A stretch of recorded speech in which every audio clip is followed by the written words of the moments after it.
আয়োজনে আইনশৃঙ্খলা বাহিনীর সব ধরনের প্রস্তুতি আছে বলে জানিয়েছেন স্বরাষ্ট্র উপদেষ্টা অবসরপ্রাপ্ত লেফটেন্যান্ট জেনারেল মোহাম্মদ জাহাঙ্গীর আলম চৌধুরী।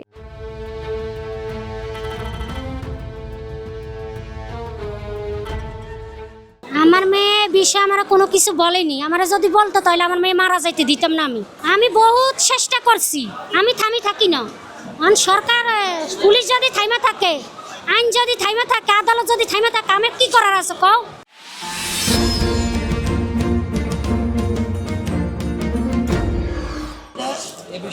আমার মেয়ে বিষয়ে আমার কোনো কিছু বলেনি। আমরা যদি বলতো তাহলে আমার মেয়ে মারা যাইতে দিতাম না আমি। কিন্তু আমার মেয়ে যখন আমার মেয়ে এবারে এসএসসি পরীক্ষাটি ছিল, যখন আমার মেয়ে এই স্কুলে হলো পরীক্ষা চলে, মডেল টেস্ট পরীক্ষা থেকে যাওয়ার পরে দিয়ে আমার মেয়ে যায় নিজে আত্মহত্যা নিজে হয়েছে। এরপরে আমি এডি থানা পুলিশটা সবাই আমার সাথে ছিল, মেডিকেল হইতে বাসা পর্যন্ত সবাই ছিল। তখন আমি মেয়ে জানতে পারিনি আমার মেয়ে কেন মারা গেছে। তখন যেন আমরা এডি সব ডকুমেন্ট পাইছি, পাওয়ার পরে দিয়ে আমি পুলিশ থানা গেছিলাম।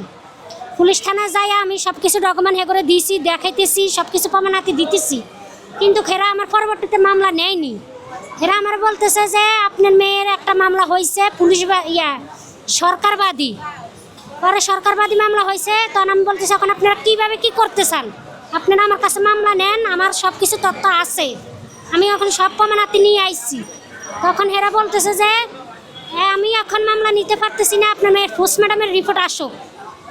তখন আমরা এটা বলার পরে দিয়ে আমি বারবার হেগো কাছে গেছি, গেছি পুলিশের কাছে গেছি, থানায় গেছি, আর্মির কাছে গেছি, তারপরে ওই যে র্যাফের কাছে গেছি। সবাই বলতেছে যে থানা পুলিশে কি বলে, আমি বলতেছি থানা পুলিশে এগুলো বলতেছে। তখন এরা থানা পুলিশ এগুলো বলতেছে, থানা পুলিশ আমাকে একটা রিপোর্ট আইনা দেন, আমরা দেখতেছি। থানা পুলিশ আমার রিপোর্ট দিতেছে না। রিপোর্ট দিয়ে মানে হেগো কাছে একটা ডকুমেন্ট চাইছে এরা আনার জন্য। থানা পুলিশ এটা ওসির নাম আমি বলতে পারি না, এটা কামরাগিস থানার ওসি, কামরাগিস থানার। হ্যাঁ না এরা কিছু বলেনি। এদেরকে আমার মেয়ে যখন মারা গেছে তখনই জানাইছে যে আমার মেয়ে মারা গেছে। আমার মেয়ে স্কুলের থেকে পরীক্ষা মডেল টেস্ট পরীক্ষা দিয়ে যাই আমার মেয়ে মারা গেছে। কেন মারা গেছে এরা বলতেছে আমরা দেখতে বইলা এরা আমার বাসা যাই আমার পাইনি। আমি তো আমার মেয়ের লাশের সাথে গেছি গ্রামে। 2 দিন পরে আবার আমি ঢাকা ব্যাক করছি, কিন্তু আমার সাথে আর কেউ যোগাযোগ করেনি।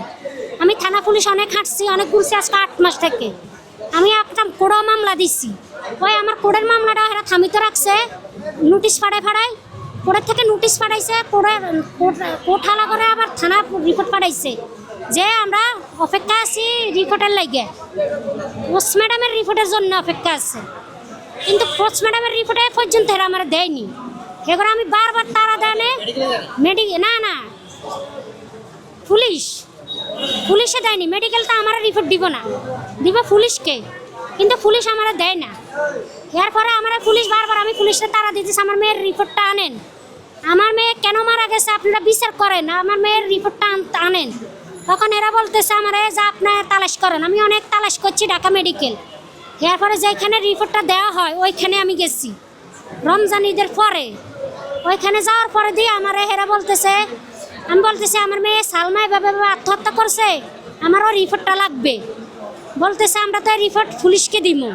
আমি বলতেছি পুলিশ আমাকে ফাটাইছে, ওরা বলে পরে কাগজপত্র বের করে দেখে ওই রিপোর্টটা তো রমজানের আগে গেছে গা। আমি কোথায় গেছে?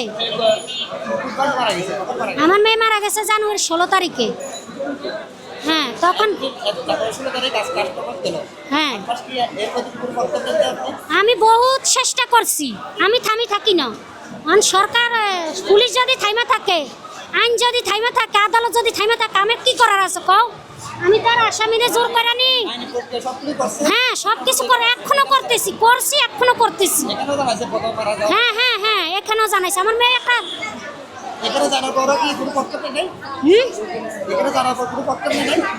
এরা না কোনো পদক্ষেপ নেয়নি। এরা আরো বলতেছে যে এরা জানে না। কেন জানবে না এরা? আমার মেয়ে একটা পরীক্ষাটি মেয়ে, ক্লাস 3 থেকে 10-এর পরীক্ষাটি, এরা জানবো না কেন? আমার মেয়ে স্টুডেন্ট মানুষ, এরা কি আমার গার্ডিয়ানের নাম্বার নাই এগো কাছে? এগো কাছে কি আমার মেয়ের কোনো ডকুমেন্ট নাই? আমি যেমন একটা অভিভাবক, এরা কি অভিভাবক না? তাহলে এরা কেন জানে না আমার মেয়ে মারা গেছে? এটাই আমার প্রশ্ন, এরা কেন জানে না আমার মেয়ে মারা গেছে? এরা কেন জানে না? এগো কাছে কি আমার কোনো কিছু নাই?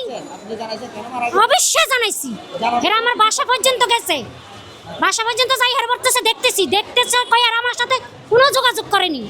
এগো কি দায়িত্বশীলে পড়ে না? একটা স্টুডেন্ট ক্লাস 10 এর পরীক্ষার্থী মারা যায়, এগো কি দায়িত্ব বুক করে না? এগো কি দায়িত্ব নাই? আমি গার্ডিয়ান হিসেবে আমার দায়িত্ব, এগো কি দায়িত্ব নাই? স্কুল কর্তৃপক্ষের কি দায়িত্ব নাই এখানে? এরা কি দায়িত্ব করা উচিত ছিল না? এগো কাছে কি আমার ফোন নম্বর নাই? আমার মেয়ের ডকুমেন্ট নাই? আমার মেয়ের সব কিছু, আমার মেয়ের এই যে জন্ম নিয়ন্ত্রণ, ইংলিশ, বাংলা সব ডকুমেন্ট আছে, সব কিছু আছে, ছবি আছে। এরা কেন জানবে না? এরা জানবে না কেন আমার মেয়ে মারা গেছে? কি কারণে জানবো না? আমার মেয়ে পরীক্ষার্থী, আমার মেয়ে বোর্ডে পরীক্ষার্থী, বোর্ডে পরীক্ষা দিবে, এরা জানবো না কেন? এরা খবর নিয়েছে আমার থেকে যে আপনার মেয়ে কোথায়।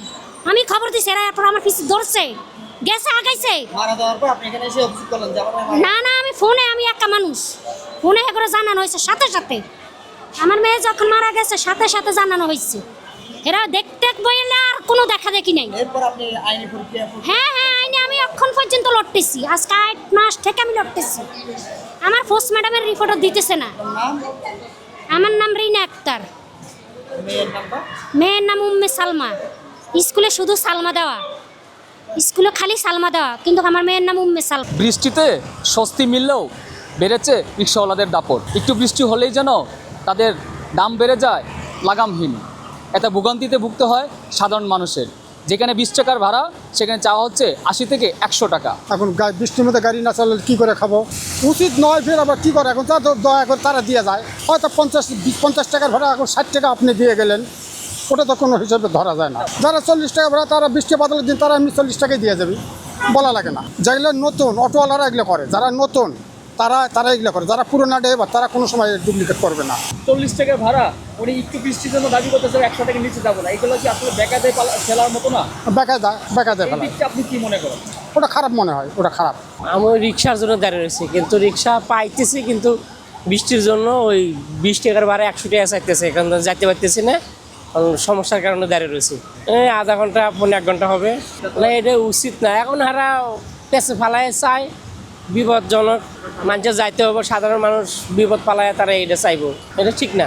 20 টাকার ভাড়া 30 টাকা চাইতে পারে, এরকম বেশি চায় আর কি। বৃষ্টিটা ভালো জিনিস, কিন্তু আসলে শারীরিক দিক দিয়ে ক্ষতি। বৃষ্টি মাথায় পড়লে জ্বর ঠান্ডা হয়।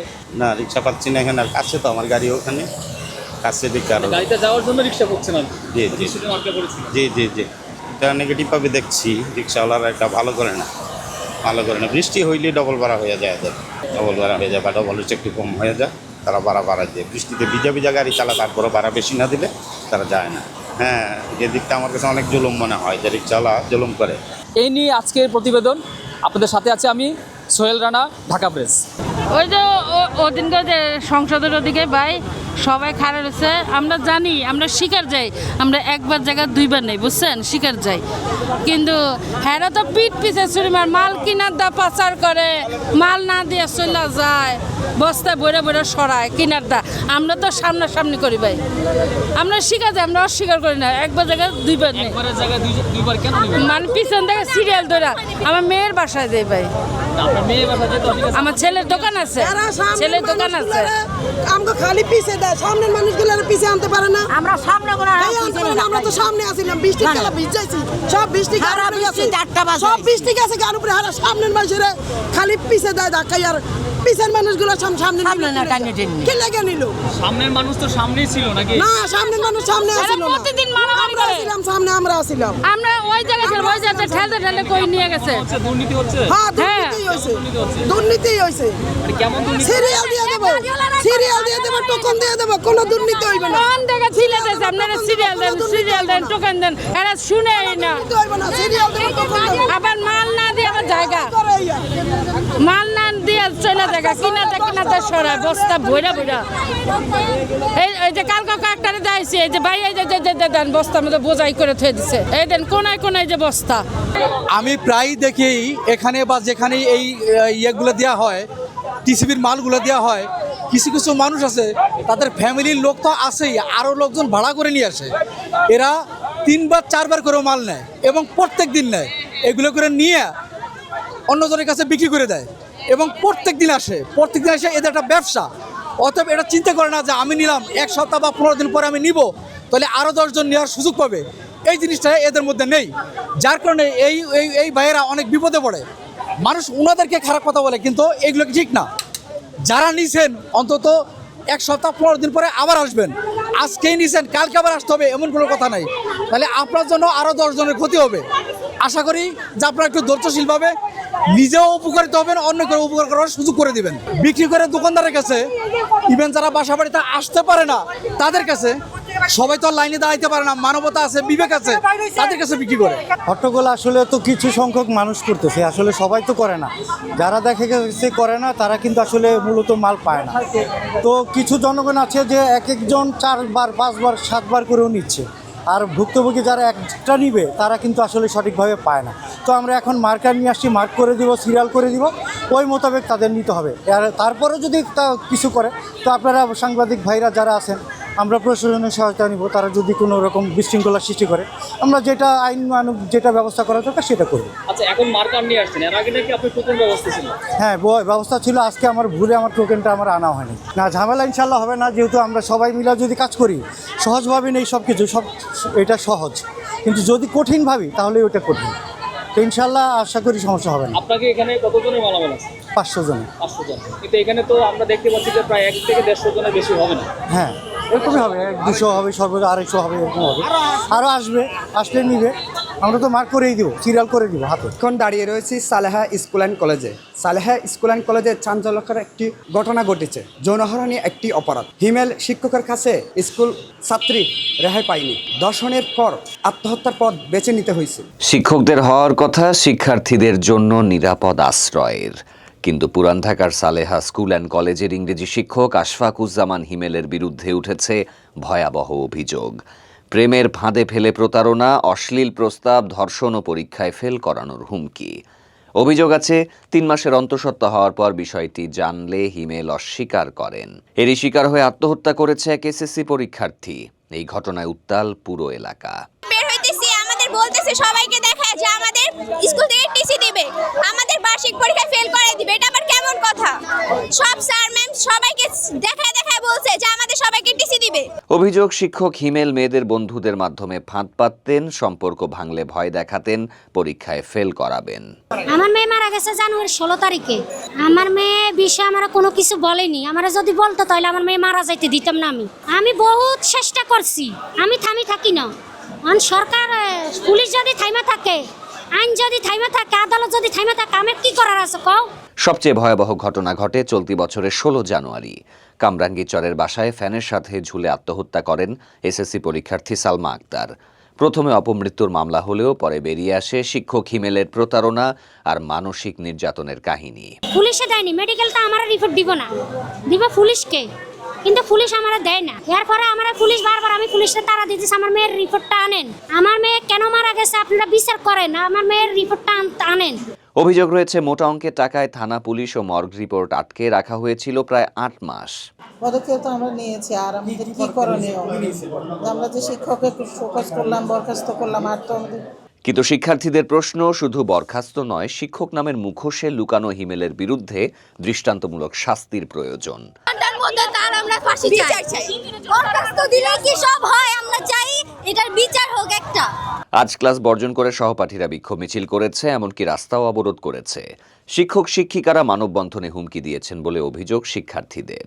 আমরা চাইতেছি এটার একটা বিচার হবে, আর ওনাকে 24 ঘন্টার ভিতরে প্রশাসন করতে হবে।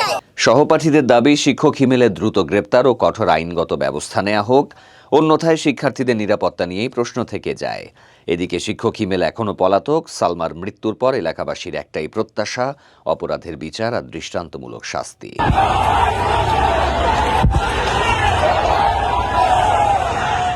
আবার উত্তপ্ত রাজধানী ধানমন্ডি নিষিদ্ধ কার্যক্রম উপেক্ষা করে রোববার 31শে আগস্ট বিকেল 3:30টার দিকে ধানমন্ডি 27 নম্বরে ঝটিকা মিছিলে নামে আওয়ামী লীগের নেতাকর্মীরা। মুহূর্তেই স্লোগানে মুখর হয়ে ওঠে পুরো এলাকা। প্রত্যক্ষদর্শীদের বর্ণনা অনুযায়ী হঠাৎ করেই মিছিলের ভেতর থেকে ককটেল বিস্ফোরণের তীব্র শব্দ ছড়িয়ে পড়ে। চারপাশের দোকানপাট বন্ধ হতে শুরু করে, সাধারণ মানুষ ছুটোছুটি শুরু করেন। আতঙ্কের বাতাস মুহূর্তেই গ্রাস করে পুরো ধানমন্ডি। স্থানীয়রা বলছেন, হঠাৎ করেই তীব্র আওয়াজে এলাকা কেঁপে ওঠে। আমরা ভেবেছিলাম বড় কোনো দুর্ঘটনা ঘটেছে। তবে মিছিল বেশিক্ষণ স্থায়ী হয়নি। হঠাৎ করেই যেমন শুরু হয় তেমনি দ্রুত ছত্রভঙ্গ হয়ে যায়। এ বিষয়ে ধানমন্ডি থানার ওসি কাশৈনু মার্মা গণমাধ্যমকে বলেন, আমরা সংবাদ পাই 3:45টার দিকে, কিন্তু ঘটনাস্থলে গিয়ে কাউকেই পাইনি। আওয়ামী লীগের নেতাকর্মীরা বরাবরের মতোই স্বল্প সময়ের মিছিল করে সরে গেছে।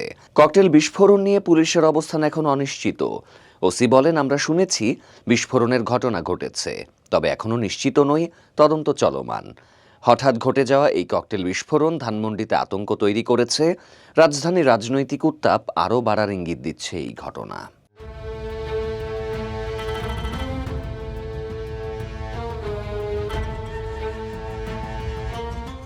আগামী জাতীয় সংসদ নির্বাচন ও চলমান রাজনৈতিক পরিস্থিতি নিয়ে আজ রবিবার 3টি রাজনৈতিক দলের সঙ্গে বৈঠকে বসছেন প্রধান উপদেষ্টা ডক্টর মোহাম্মদ ইউনূস। বৈঠকগুলোতে অংশ নেবে বাংলাদেশ জাতীয়তাবাদী দল, বাংলাদেশ জামায়াতে ইসলামী ও জাতীয় নাগরিক পার্টি। শনিবার বিকেলে প্রধান উপদেষ্টার বাসভবন যমুনার সামনে আয়োজিত এক সংবাদ সম্মেলনে এ তথ্য জানান তার প্রেস সচিব শফিকুল আলম। তিনি বলেন, বিকেল 3টায় বিএনপির সঙ্গে বৈঠক হবে। এরপর বিকেল 4:30টায় জামায়াতে ইসলামী এবং সন্ধে 6টায় এনসিপির সঙ্গে বর্তমান রাজনৈতিক পরিস্থিতি ও নির্বাচনী বিষয় নিয়ে আলোচনা করবেন প্রধান উপদেষ্টা। প্রেস সচিব আরও জানায়, প্রধান উপদেষ্টা ইতিমধ্যেই কয়েকজন উপদেষ্টা, জাতীয় নিরাপত্তা উপদেষ্টা, পুলিশের ঊর্ধ্বতন কর্মকর্তা এবং আরও কয়েকজন সংশ্লিষ্ট ব্যক্তিকে নিয়ে সমসাময়িক পরিস্থিতি ঘিরে জরুরি বৈঠক করেছেন। তিনি দৃঢ়ভাবে বলেন, আগামী নির্বাচনের সময়সূচি নিয়ে কোনো ধরনের অনিশ্চয়তা নেই। ফেব্রুয়ারির 15 তারিখের মধ্যেই জাতীয় নির্বাচন অনুষ্ঠিত হবে। আর কোনো ষড়যন্ত্র বা শক্তি এই নির্বাচন আটকে রাখতে পারবেন না। এছাড়া গণ অধিকার পরিষদের সভাপতি নুরুল হক নূরের উপর হামলার ঘটনাকে ন্যাক্কারজনক উল্লেখ করে শফিকুল আলম জানান, এই ঘটনার বিচার বিভাগীয় তদন্তের সিদ্ধান্ত নেওয়া হয়েছে। হাইকোর্টের একজন বিচারপতির নেতৃত্বে তদন্ত কার্যক্রম পরিচালিত হবে। তিনি আরও বলেন, এই ঘটনার পর প্রধান উপদেষ্টা ব্যক্তিগতভাবে নুরুল হক নূরের পরিবারের সঙ্গে কথা বলেছেন এবং সর্বোচ্চ চিকিৎসার আশ্বাস দিয়েছেন।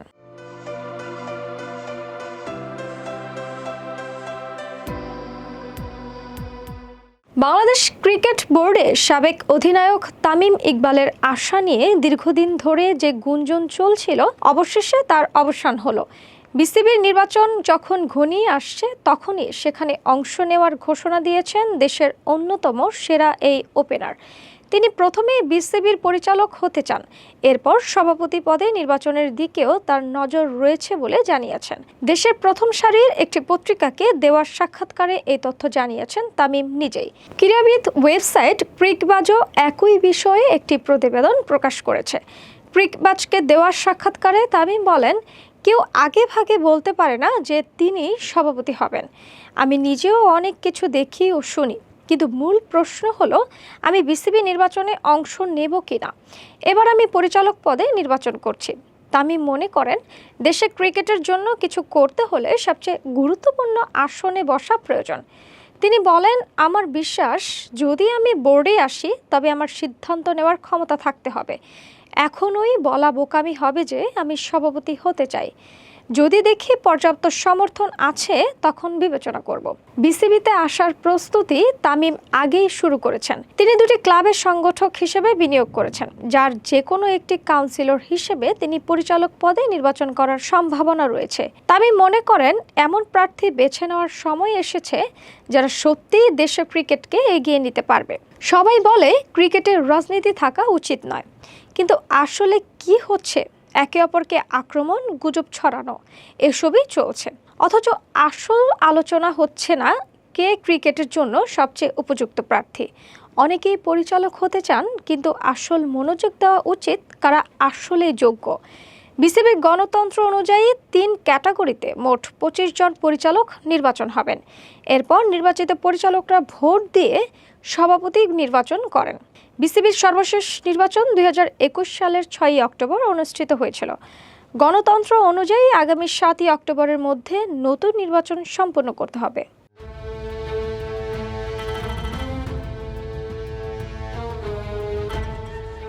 অন্তর্বর্তী সরকারের প্রধান উপদেষ্টা ডক্টর মুহাম্মদ ইউনূস ব্যবসাটা ভালো বোঝেন এবং নিজের লোকজনের আগামী 100 বছর খাওয়ার ব্যবস্থা নিশ্চিত করে ফেলেছেন বলে মন্তব্য করেছেন এনসিপির যুগ্ম মুখ্য সংগঠক ডাক্তার মাহমুদা মিতু। রোববার নিজের ফেসবুক পেজে দেয়া এক পোস্টে তিনি এই মন্তব্য করেন।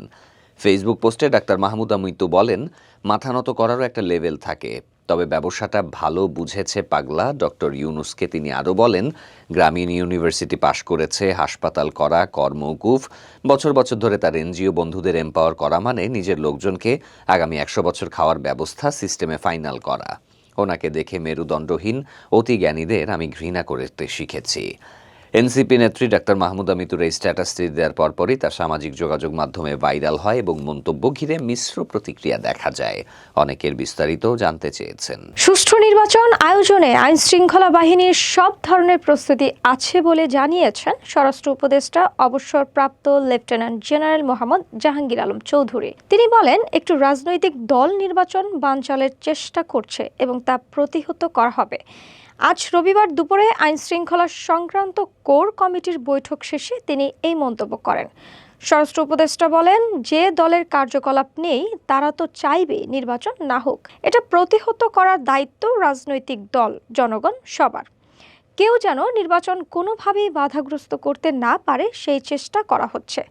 জাহাঙ্গীর আলম চৌধুরী বলে, নির্বাচন কতটা অবাধ, সুষ্ঠু ও নিরপেক্ষ হবে তা অংশগ্রহণকারী দলগুলোর উপর নির্ভর করে।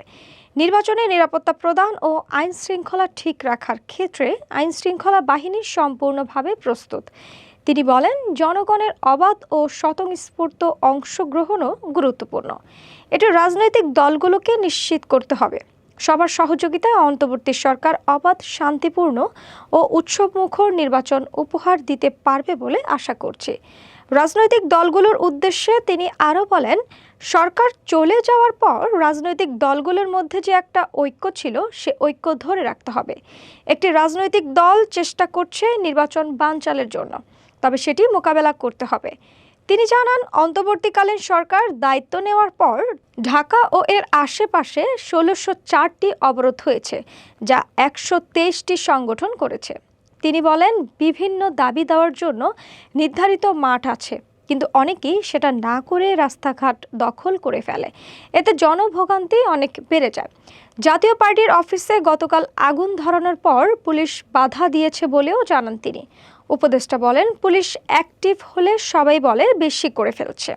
ঐক্যবদ্ধ শিক্ষার্থী জোটের পক্ষ থেকে আমরা প্রতিদিনই প্রচারণা করছি। আমরা শিক্ষার্থীদের কাছে যাচ্ছি, শিক্ষার্থীদের প্রত্যাশাগুলো শুনছি, শিক্ষার্থীদের আকাঙ্ক্ষার কথাগুলো শুনছি। তো আমাদের জোটের নাম হলো ঐক্যবদ্ধ শিক্ষার্থী জোট। শিক্ষার্থীদের ভয়েসে আমাদের ভয়েস, তাদের প্রত্যাশায় আমাদের প্রত্যাশা, তাদের আকাঙ্ক্ষায় আমাদের আকাঙ্ক্ষা। এবং এই ঐক্যবদ্ধ শিক্ষার্থী জোটের মাধ্যমে আমরা বাংলাদেশের চমৎকার একটা মেসেজ দিয়েছি যে বৈচিত্র্যের মধ্যে যে ঐক্য হইতে পারে, যে আমাকে নিয়ে সমালোচনা করে তাকে নিয়েও যে একসাথে কাজ করা যায়, এবং একটা ইনক্লুসিভ সমাজ গড়ার জন্য সবাইকে নিয়ে যে একসাথে পথ চলতে হবে, এবং এই সমাজ গড়ার জন্য যার যে জায়গায় এক্সপার্টাইজ আছে তাকে নিয়ে একসাথে আমাদের কাজ করতে হবে, সেটার অনন্য নজির স্থাপন করেছে ঐক্যবদ্ধ শিক্ষার্থী জোটের আমাদের যে প্যানেল হয়েছে সেই প্যানেলের মধ্যে। তো আমরা যে কাজ করেছি, আমরা শিক্ষার্থীদের কাছে যাচ্ছি। গত 1 বছর ধরে শিক্ষার্থী বান্ধব, ছাত্র বান্ধব সকল কাজের সাথে আমরা জড়িত ছিলাম।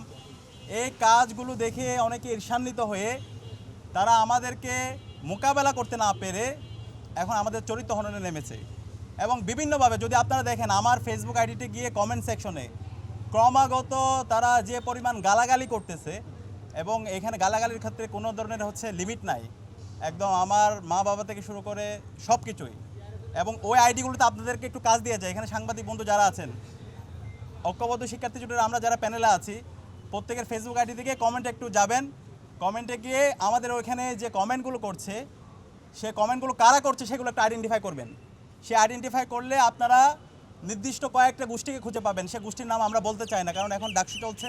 আমরা এই সমস্ত নামগুলো বলে আমরা এগুলোকে হচ্ছে মানে এটার মাধ্যমে আমরা এটাকে এই নাম বলাকে আমরা বিব্রতকর মনে করছি। তো সেটা আপনারাই খুঁজে বের করবেন। এবং একই সাথে আমরা ডাকসু নির্বাচনের শুরু থেকে দায়িত্বশীল আচরণ করছি আমাদের জোটের পক্ষ থেকে। আপনারা জানেন আমাদের জোটের যারা নারী প্রার্থী আছে তাদেরকে ক্রমাগত তাদেরকে সাইবার বুলিং করা হচ্ছে এবং মেসেঞ্জার থেকে শুরু করে তাদেরকে বিভিন্নভাবে তাদেরকে আক্রমণ করা হচ্ছে। আমরা ইতিমধ্যে বিশ্ববিদ্যালয়ের নির্বাচন কমিশনে আমরা অভিযোগ দিয়েছি, আমাদের একজন প্রার্থীর ছবি বিকৃত করা হয়েছে এবং বিকৃতের সাথে যারা জড়িত ছিল সাংবাদিক বন্ধুগণ আপনাদের কাছে সেই চিত্র আছে।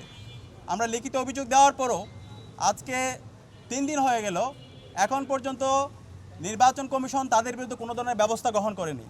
তো এইভাবে যদি চলতে থাকে তাহলে একটা ফ্রি ফেয়ার ক্রেডিবল ইলেকশন যেটা সারা বাংলাদেশের মানুষ তাকিয়ে আছে, তো সেটা নিয়ে আমরা আশঙ্কা অনুভব করছি। এবং একই সাথে আমরা দেখতে পাচ্ছি নির্বাচন কমিশনের পক্ষপাতিত্বমূলক আচরণ। আমরা বারবার বলছি নির্বাচন কমিশনে যারা আছে তারা আমাদের শ্রদ্ধাভাজন শিক্ষক, আমরা তাদেরকে শিক্ষক হিসাবে দেখতে চাই, কিন্তু তারা যদি কারো দ্বারা আরোপিত হয়, তারা যে আদর্শ লালন করে বিভিন্ন রঙের এখানে হচ্ছে আমাদের শিক্ষকরা আছে, তো সেই রং দ্বারা যদি তারা হচ্ছে অনেক বেশি প্রভাবিত হয় এবং তাদের বিশেষ ছাত্র সংগঠনকে যদি এক্সট্রা ফেসিলিটিস প্রদান করে, তাহলে এর মাধ্যমে তারা শিক্ষার্থীদের বিরুদ্ধে অবস্থান নেবে। তো আমরা চাই না শিক্ষার্থী বনাম ছাত্র এই ধরনের কোনো অবস্থান তৈরি হোক। তা আমরা অনুরোধ করব আমাদের নির্বাচন কমিশনকে তারা যেন প্রফেশনাল আচরণ করে এবং ইতিমধ্যে যে অভিযোগগুলো দিয়েছি সেই অভিযোগগুলোর যেন সুস্থ বিচার করে। এবং এর পাশাপাশি আমরা দেখতে পাচ্ছি আজকে যারা নির্বাচনে আমরা করছি, আমরা যারা প্রার্থীরা আছি, আজকে আমাদের প্রতিযোগিতা হওয়ার কথা কেমন ঢাকা বিশ্ববিদ্যালয় চাই, আমাদের ভাবনা কি, আমাদের স্বপ্নে ঢাকা বিশ্ববিদ্যালয়টা কেমন হবে, শিক্ষার্থীদের সামনে সেই রূপরেখা নিয়ে আসা যাওয়ার কথা। কিন্তু আমরা দেখতে পাচ্ছি এই প্রার্থীরা একটা বড় একটা অংশ প্রার্থীদের যারা তাদের কোনো ভাবনা নাই, শিক্ষার্থীদেরকে নিয়ে তো কোনো ভাবনা নাই, তারা সেই হচ্ছে দিল্লির যে বয়ান, ফেসিবাদী যে বয়ান, কালচারাল ফেসিসদের যে বয়ান, বাকশালী যে বয়ান, সে বয়ান বারবার ক্যাসেট বাজাইতেছে। তো এই বয়ান যারা বাজাইতেছেন আমি আপনাদেরকে বলতে চাই শিক্ষার্থীরা আপনাদেরকে 9 তারিখ আপনাদেরকে লাল কার্ড দেখাবে। এবং আমরা গত 1 বছর জুড়ে এবং জুলাই আন্দোলনে আমাদের প্যানেলে যারা আছে, আমাদের যে ভূমিকা এবং শিক্ষার্থী বান্ধব ছাত্র বান্ধব যে অ্যাক্টিভিটি এবং আমাদের প্যানেলের যারা আছে তাদের যে নেতৃত্বের যোগ্যতা, তাদের যে সততা, তাদের যে দক্ষতা, এই সব কিছুতেই শিক্ষার্থীরা আমাদের উপর আস্থা রাখতে চায়। এবং আমরা বিশ্বাস করি আগামী 9 তারিখ আমরা ব্যালট বিপ্লব দেখব ইনশাল্লাহ এবং ঐক্যবদ্ধ শিক্ষার্থী জোটের আমরা যারা আছি সবার ভূমিদল বিজয় হবে। তো এতক্ষণ ধরে আমাদের কথা শোনার জন্য সবাইকে আন্তরিক ধন্যবাদ জানাচ্ছি। মুক্তিযুদ্ধ গণতান্ত্রিক আন্দোলন বিষয়ক সম্পাদকদের নিয়ে যেই ওপেন ডিবেটের আলোচনা করা হয়েছিল, আয়োজন করা হয়েছিল, সেই ওপেন ডিবেটে একটি নির্দিষ্ট প্যানেল, সেই প্যানেলের উক্ত বিষয়ক সম্পাদকের যেই সম্পাদক, যেই প্রার্থী, সেই প্রার্থী একটা ভ্রান্ত আলোচনা করেছেন এবং সেখানে মুক্তিযুদ্ধে আদিবাসী জনগোষ্ঠীর যে অবদান, সেই অবদানকে প্রশ্নবিদ্ধ করে আলোচনা করেছিলেন এবং তার পাশাপাশি যুদ্ধাপরাধীদের বিচারিক প্রক্রিয়া নিয়ে যে আলাপ, সেই আলাপ তুলে তারা যুদ্ধাপরাধীদের যে অপরাধ তাকে লঘু করার মতো আলোচনা সেখানে উত্থাপন করেছেন, যেটা আমরা মনে করি যে আমাদের ঢাকা বিশ্ববিদ্যালয়ের ইতিহাস, ঢাকা বিশ্ববিদ্যালয়ের বুদ্ধিজীবীদের ইতিহাস, বুদ্ধিজীবীদের গণহত্যা করার ইতিহাস, জগন্নাথ বিশ্ববিদ্যালয়ের ছাত্র হত্যার ইতিহাস, তার সাথে সাংঘর্ষিক, তার সাথে বেইমানি। আমরা এই বিষয়গুলোকে আপনাদের সামনে আলোচনায় আনাটা গুরুত্বপূর্ণ মনে করেছি। আমরা মনে করেছি ডাকসু নির্বাচনের আগেই প্রশাসন কর্তৃক যে বিজ্ঞপ্তি দেওয়া হয়েছে যে 7 তারিখ থেকে নির্বাচন পর্যন্ত আমাদের ক্যাম্পাসকে বন্ধ ঘোষণা করা হয়েছে, আমরা মনে করি যে এই যে সিদ্ধান্ত, সেই সিদ্ধান্ত একটা চরম অদূরদর্শী সিদ্ধান্ত এবং নির্বাচনে ভোটারদেরকে ভোট দেওয়ার ক্ষেত্রে নিরুৎসাহিত করার মতো একটি সিদ্ধান্ত তারা গ্রহণ করেছে।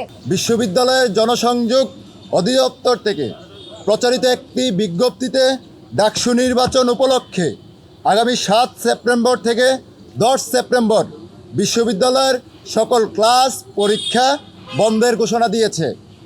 আমরা এর আগেও সংবাদ সম্মেলনে বলেছিলাম নির্বাচনকে উৎসবমুখর করার জন্য একটি নির্দিষ্ট সময় বিশ্ববিদ্যালয়ের সকল ধরনের পরীক্ষা বন্ধ রাখা যেতে পারে। বিভিন্ন প্যানেলের পক্ষ থেকেও একই দাবি করা হয়েছিল। প্রশাসন সে বিষয়ে কোনো কর্ণপাত করেনি।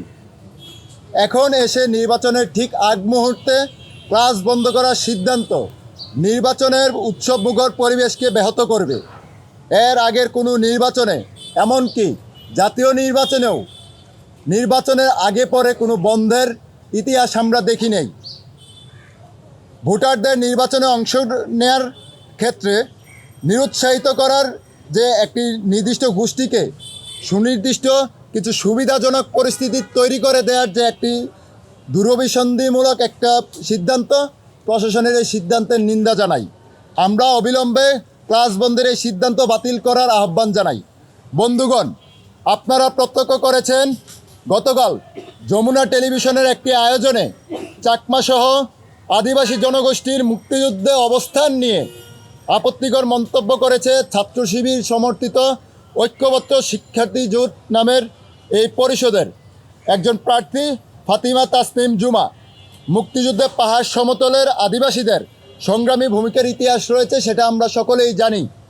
চাকমা শাসকদের অবস্থানের বিপরীতে গিয়ে অধিকাংশ চাকমা জনগোষ্ঠী যুদ্ধে সরাসরি অংশ নিয়েছেন, সমর্থন ও সহযোগিতা জুগিয়েছেন। রসময় চাকমা, তাতীন্দ্রনাল চাকমা, রমণী হেমরঞ্জন চাকমা, বিমলেন্দু দেওয়ান, খগেন্দ্র চাকমা, রঞ্জন চাকমা সহ আরও অনেক ব্যক্তি মুক্তিযুদ্ধে শহীদ হয়েছেন। একই আয়োজনে ওই প্রার্থী খোদ আলবদরের কমান্ডার নিজামেকেই যুদ্ধাপরাধী হিসেবে মানতে নারাজ, যেটা একটা মুক্তিযুদ্ধের ইতিহাসের সাথে বেইমানি। আমরা মনে করি তার এই বক্তব্য ঐতিহাসিকভাবে গণহত্যার সহযোগী এবং এই সংগঠনের গণবিরোধী চরিত্রেরই একটি ধারাবাহিকতা। কিছুদিন আগে এই সংগঠনের পক্ষ থেকে টিএসসিতে আত্মস্বীকৃত রাজাকারদের ছবি প্রদর্শন করার ধৃষ্টতা দেখিয়েছে। বারংবার প্রশাসনকে অবহিত করা হলেও প্রশাসনের নিষ্ক্রিয়তা প্রশ্ন ও সন্দেহের উদ্রেক করে। বিশ্ববিদ্যালয়ের প্রশাসন যদি সত্যিই একটি সুষ্ঠু ও গ্রহণযোগ্য নির্বাচন আয়োজন করতে চায়, এই বিষয়গুলোকে দ্রুততম সময়ে আমলে নিয়ে পদক্ষেপ গ্রহণ করা উচিত বলে আমি মনে করি। ধন্যবাদ সকলকে। এবার আপনাদের কোনো প্রশ্ন থাকলে করতে পারেন।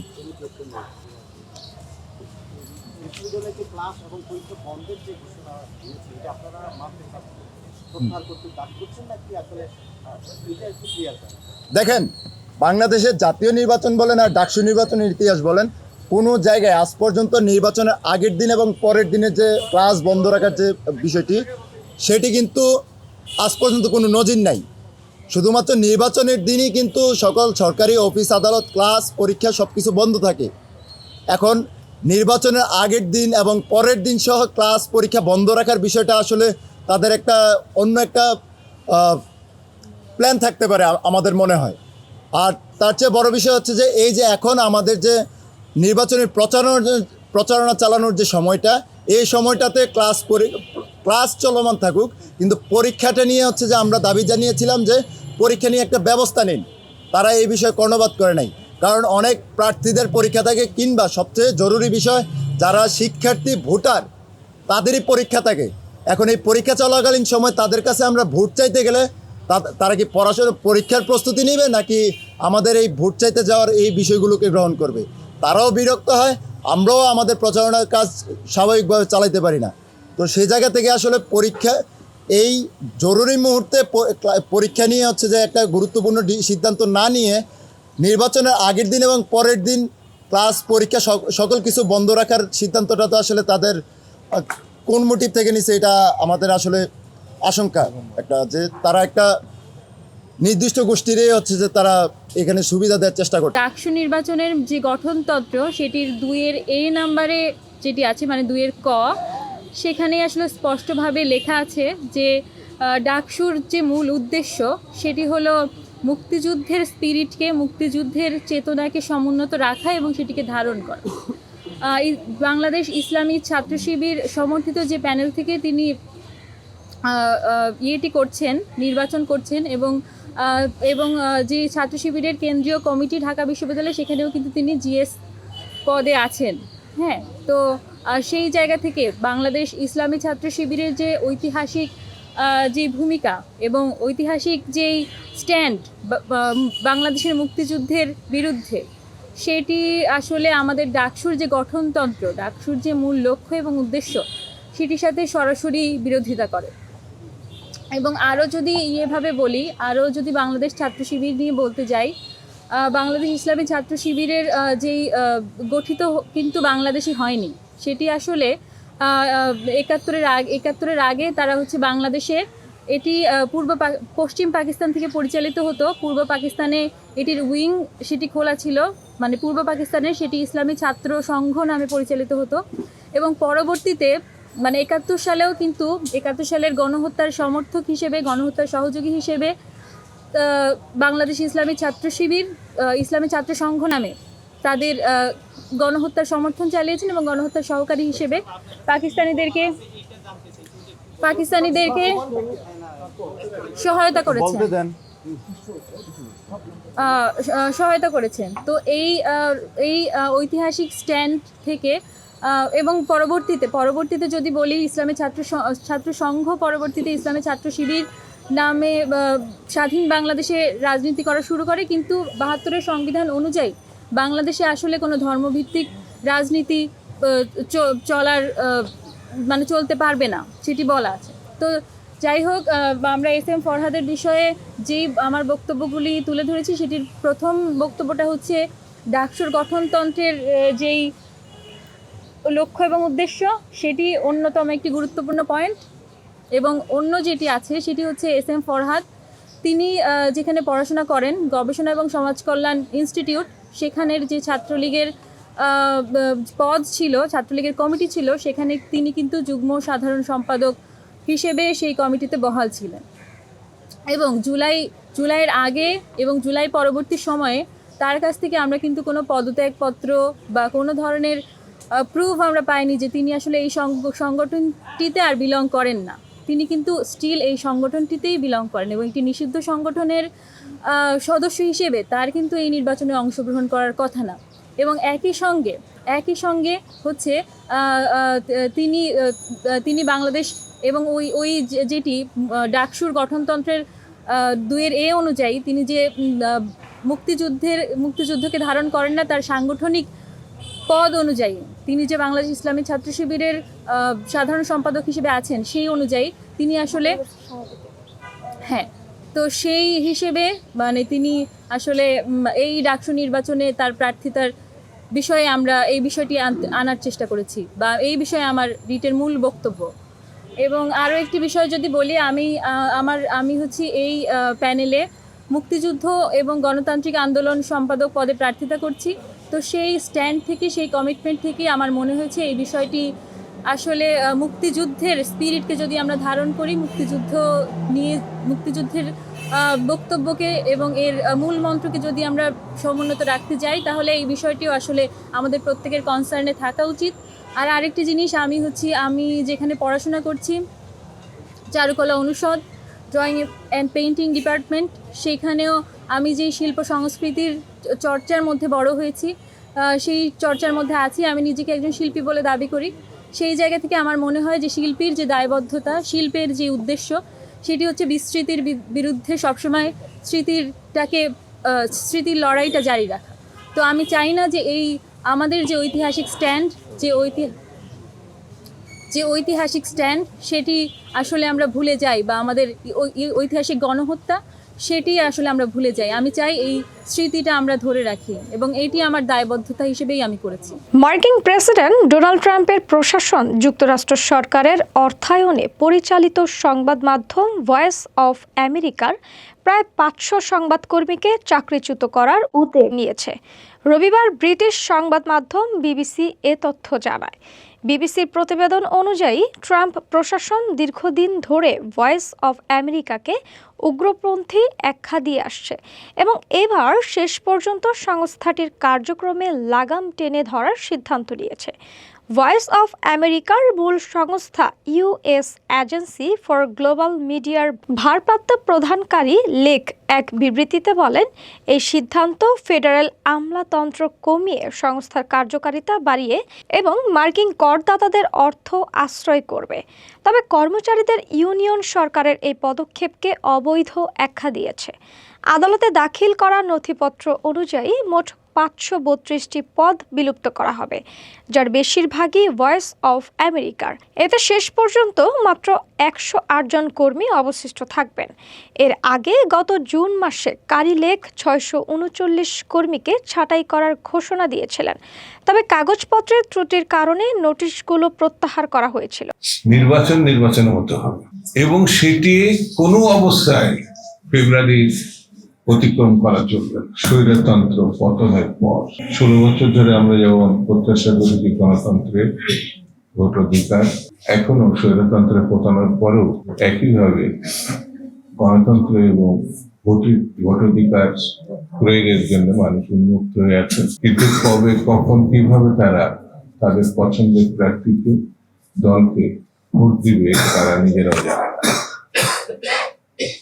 ওই 2-3 দিন আগে রিপোর্টার্সের একটা ঘটনার পর পত্র পত্রিকায় নানান ধরনের বক্তব্য, বিবৃতি, মনে হয়েছে বাংলাদেশে এখন গভীরতম সংকটের মধ্যে পড়েছে।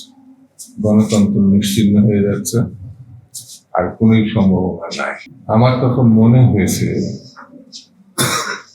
60 লক্ষ মামলার এই দেশে যারা আসামি, তারা কাদের কর্তৃক এই আসামি হয়েছে। আমাদের ইলিয়াস আলী প্রায় হাজার গুণ, অসংখ্য গুণ কাদের কর্তৃক হয়েছে, কারা বিএনপি এবং গণতন্ত্রকামী আন্দোলনকামী 10,000 মানুষকে, বিএনপির যেখানে প্রায় 5,000 শহীদ হয়েছে। এবং শেষ গত বছরে জুলাই আগস্টে অসংখ্য আমাদের ছেলে মেয়েদেরকে হত্যা করা হলো, কারোর চোখ নষ্ট করা হলো, কারোর হাত কেটে বাদ দিতে হলো, ঠ্যাং নাই। কাদের জন্য? তারা এখন বলছে আগে এটা ছিল, এখন কেন এটা থাকবে, কেন এগুলো হচ্ছে? আমি ঠিক বিভ্রান্ত। এই কারণেই হত্যাকারীকে প্রতিষ্ঠার জন্য একটি মহল যেন সুপরিকল্পিতভাবে খুব ব্যস্ত হয়ে তাদের রাজনৈতিক অধিকার দিতে হবে। তারা কারা খুনি, তারা গণহত্যাকারী, তারা ব্যাংকে যে সাধারণ মানুষের টাকা ছিল, কষ্ট অর্জিত সাধারণ মানুষের সব নিয়ে গেছে। তাদেরকে আপনি কিছু বললে রাড়া করে উঠছে এক শ্রেণীর সাংবাদিক, এক শ্রেণীর রাজনীতিবিদ, এক শ্রেণীর সুবিধাবাদ। আমি বহু দেখেছি, কিন্তু এই ধরনের লোক আমি কম দেখেছি। আগে এদের বিচার করতে হবে, গণহত্যাকারী হিসাবে এদের আইন করতে হবে, ঝুলাতে হবে। তাহলে অন্য কাজ কি বাকি থাকবে না? নির্বাচন হতে হবে এবং সেটি কোনো অবস্থায় ফেব্রুয়ারি অতিক্রম করা চলবে না। কেন চলবে না? মানুষ মতামত দেবে, ভোটাধিকার দেবে, কিভাবে তারা জীবনযাপন করবে, কাদের দ্বারা জীবনযাপন করবে, কোন দল কর্তৃক জীবনযাপন করবে, চলবে বাংলাদেশ। এই মতামত খুব গুরুত্বপূর্ণ। আমি মানুষের জন্য লড়াই করেছি, আমার দল মানুষের জন্য লড়াই করেছে, আমার দল মানুষের জন্য রক্ত দিয়েছে। আমার নেত্রী বেগম খালেদা জিয়া, তারেক রহমান সাহেব এদেশের মানুষের অধিকারের জন্য নেতৃত্ব দিয়েছে। আমি সেই অধিকার ফেরত দিব না? একটা গোষ্ঠী বলছে কি পিয়ার, এটা না করা পর্যন্ত ইলেকশন হবে না, তারা ইলেকশন করবে না। তারা না করলে বাংলাদেশ চলবে না। আরে ভাই, আপনারা তো বাংলাদেশই চান নাই, আপনারা পাকিস্তানও চান নাই। আপনারা যখন 47-এ পাকিস্তান আন্দোলন হচ্ছে, এই শক্তি পাকিস্তান চায় নাই, এই শক্তি 71-এ বাংলাদেশ চায় নাই। এরা গণহত্যার নেতৃত্ব দিয়েছে। আমি যদি নাম না বলি, বাংলাদেশের মানুষ, বিশ্বের মানুষ জানে যে এই অপশক্তিটা কারা। আবার আপনারা ভুল করছেন, মানুষকে ভোটাধিকার প্রয়োগ করতে দিবেন না, এটা ঠিক না। আপনাদের ক্রিয়া যদি এত জনপ্রিয় হয়, এত গ্রহণযোগ্য হয়, তাহলে রাজনৈতিক কর্মসূচিতে রেখে আসেন, মানুষের কাছে যান, পিয়ার করেন, অসুবিধা নেই তো। আমরা মানুষের 19 দফার কথা বলেছি, আমরা মানুষের কর্মসংস্থানের কথা বলেছি, আমরা মানুষের ভোটাধিকার ফিরিয়ে দেওয়ার কথা বলেছি, আমরা গণতন্ত্রের কথা বলেছি। আপনি পিয়ারের কথা বলবেন? আমরা তো বলি নাই। আমাদের দাবি না মানলে ভোট হবে না বলেছে নাকি? তাহলে আপনি কেন বলেন যে ভোট করতে দেবেন না? এটা তো হাসিনার আমল না।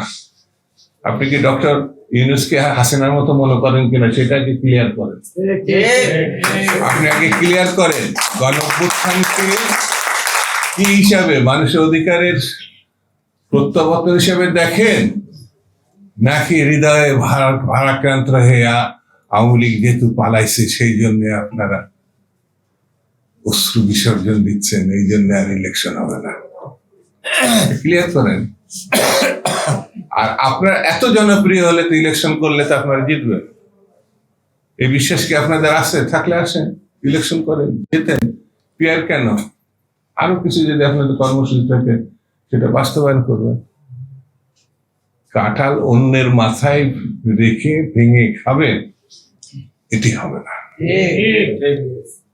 কাঁঠাল নিজের মাথায় রেখে খান, ভাঙেন, খান, আমাদের আপত্তি নাই। বাংলাদেশের মানুষ গণতন্ত্রের জন্য রক্ত দিয়েছে, মানুষ স্বাধীনতার জন্য রক্ত দিয়েছে। ৭১ মনে নাই?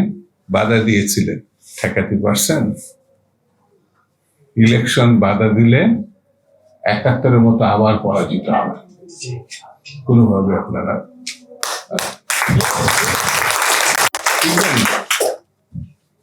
আর হাসিনার বিচার হবে। তাকে যে অপকর্ম সে করেছে, আওয়ামী লীগ যে অপকর্ম করেছে, বাকশাল করে তো তারা রক্ষা পায়নি। পাইছে নাকি? রক্ষী বাহিনী করে রক্ষা পাইছে, দুর্ভিক্ষ করে রক্ষা পাইছে, ভারতের দালালি করে রক্ষা পাইছে? পায় নাই। হাসিনাও পাবে না, পায় নাই। আর হাসিনার বিচার আগামী দিন যে সরকার আসবে তারাই করবে। যে বিচার শুরু হয়েছে, ডক্টর ইউনূসকে আমি ধন্যবাদ দিই, এই সরকারকে ধন্যবাদ দিই। বিচারে আপনারা একটু দীর্ঘসূত্রিতা করেছেন, হয়তো 1 বছরে অনেক রায় আমরা পেতে পারতাম। সেই জায়গায় হয়তো আইনজীবীদের বা আইন মন্ত্রণালয়ের দুর্বলতা থাকতে পারে, কিন্তু ডক্টর ইউনূস যে বিচার এবং আইনের প্রয়োগ, যেটা অনেকের দুর্বলতা আছে, কঠোর হাসতে ব্যবস্থা নিতে হবে। আমাদের এই কারণে আমরা ডক্টর ইউনূসকে সমর্থন দিয়েছি।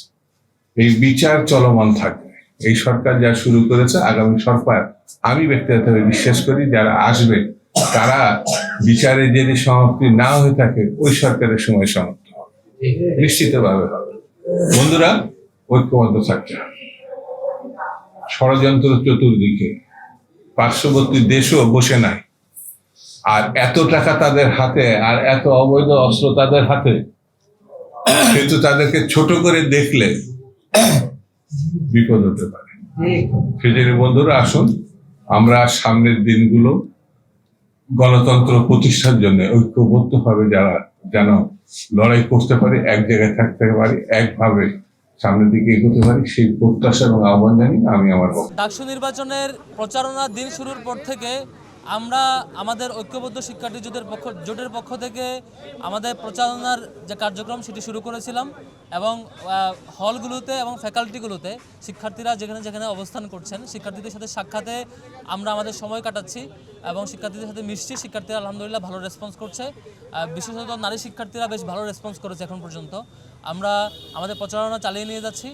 এর মধ্যে ডাকসু নির্বাচনের সময় যত গড়িয়ে আসছে, ছাত্র শিবিরের প্যানেলের কার্যক্রম যত বেশি, আমাদের ঐক্যবদ্ধ শিক্ষার্থী জোটের কার্যক্রম যত বেশি এগিয়ে যাচ্ছে, এর মধ্যে প্রপাগান্ডা এবং অপপ্রচারও একসাথে বেড়ে যাচ্ছে আমাদের ব্যাপারে। আপনারা সেটি লক্ষ্য করেছেন এবং বেশ কয়েকদিন ধরে দেখতে পেয়েছেন আমাদের বিভিন্ন প্রার্থীরা বিভিন্ন টক শো কিংবা কোথাও কথা বললে অথবা অন্যান্য আয়োজনগুলোতে তাদেরকে যারা তাদেরকে হুমকি মনে করছেন, প্রতিদ্বন্দ্বী মনে করছেন, সঠিক প্রক্রিয়া প্রতিদ্বন্দ্বিতা না করে বরং একযোগে সবাই মিলে সেই পুরনো এজেন্ডাই দিন শেষে আবার নতুন করে হাজির করার চেষ্টা করছেন।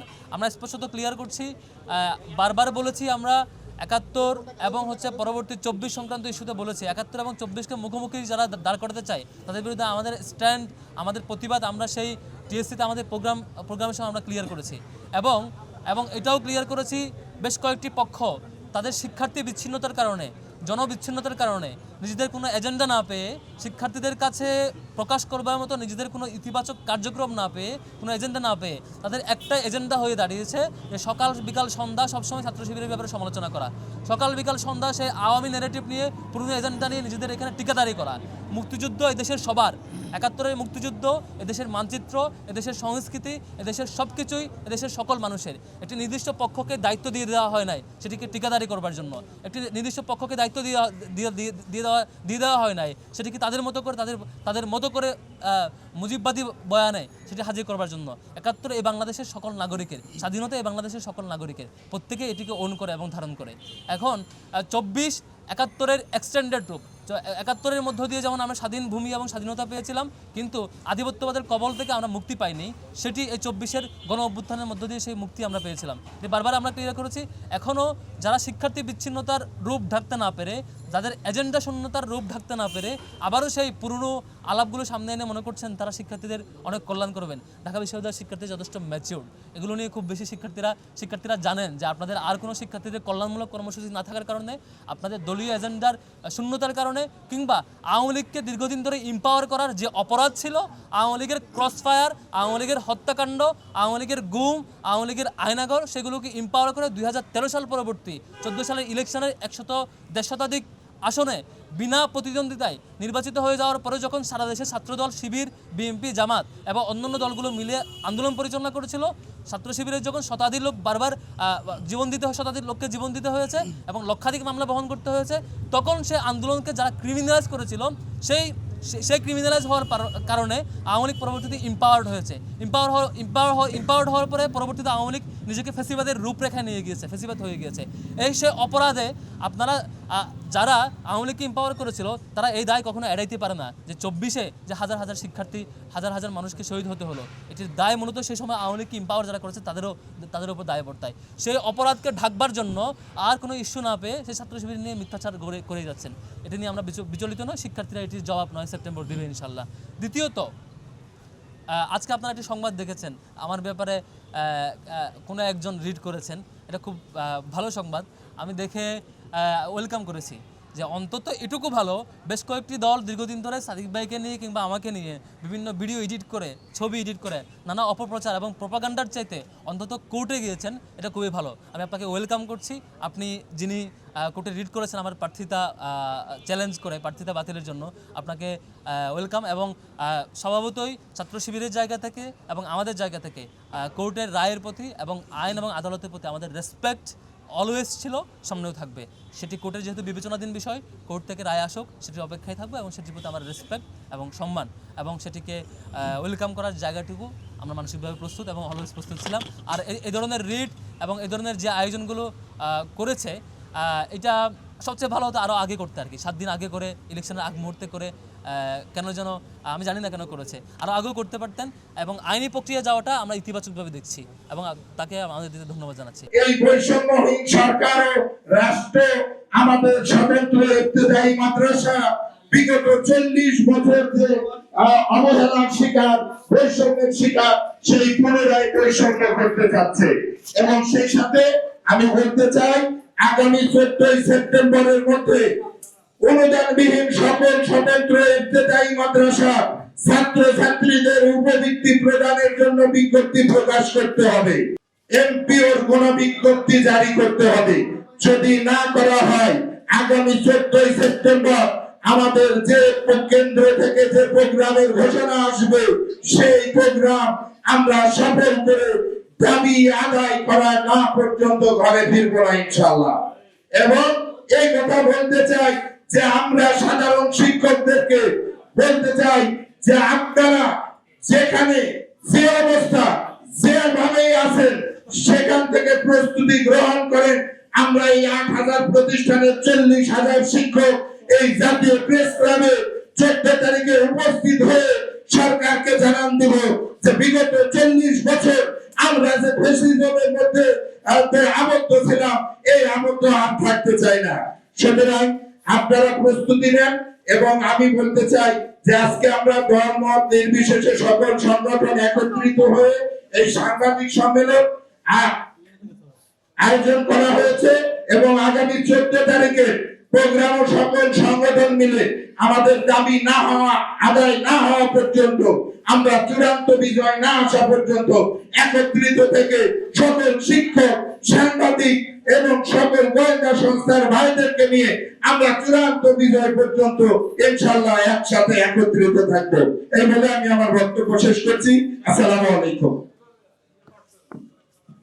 শিক্ষকরা আজকে 40 বছর যাবৎ সমাজ ব্যবস্থায় দিন শিক্ষা কায়েমের জন্য, সামাজিক উন্নয়নের জন্য, সকলের সন্তানকে সুশিক্ষা দেওয়ার জন্য যে মেহনত করে খেদমত করে যাচ্ছে নিবেদিতভাবে, তাদের প্রাপ্তি রাষ্ট্রীয় নাগরিক হিসেবে প্রত্যেকটা প্রতিষ্ঠানের দায়িত্বশীল যারা সরকারের বেতনভুক্ত হয়ে দায়িত্ব পালন করতেছে। আর আমরা এমন একটি জাতি যারা আমাদের হক বুঝে পাইনি, তারপরও আমরা বিনা অর্থে পরিশ্রমের মাধ্যমে জাতিকে উন্নয়নের লক্ষ্যে খেদমত করে যাচ্ছি। আমাদের এই হক আদায়ের জন্য যখন আমরা আন্দোলন করলাম, বাস্তবায়ন করার জন্য যখন আমরা মাঠে নামলাম, কোন শিক্ষক চায় না একজন মানুষের সাথে খারাপ ব্যবহার হোক এবং জোরপূর্বক কোনো কিছু আদায় করার পরিবেশ তৈরি হোক। নিরীহ শিক্ষকরা যখন মাঠে আসছে, কষ্ট করে তাদের দাবি জানানোর জন্য চেষ্টা করেছে, এটাকে যখন অবহেলার দৃষ্টিতে দেখা হয়েছে, তখন আন্দোলনকে জোরদার করার জন্য তারা যখন মাঠে ঝাঁপিয়ে পড়ছে, তাদেরকে প্রতিহত করার জন্য রাষ্ট্র ব্যবস্থার অন্তর্ভুক্ত যত পুলিশ এবং অন্যান্য তারা আমাদেরকে বাধা প্রদান করে আমাদের এই বাস্তবায়ন কমিটিকে আটকে দেওয়ার চেষ্টা করেছিল। সেখানে সাংবাদিক ভাইরা অবদান রেখে আমাদের এই কষ্টের কথা প্রচার করে সারা বিশ্বকে জানিয়ে দিয়েছে যে একটাই মাত্র মানচিত্রের দেশ, সেটা হচ্ছে বাংলাদেশ, যেখানে বিনা বেতনে শিক্ষকরা অনুদানবিহীন এবং অনুদানভুক্ত নামে মাত্র অনুদান প্রাপ্তরা শিক্ষা দিচ্ছে এবং তার হক বাস্তবায়ন করার জন্য দাবি জানাচ্ছে।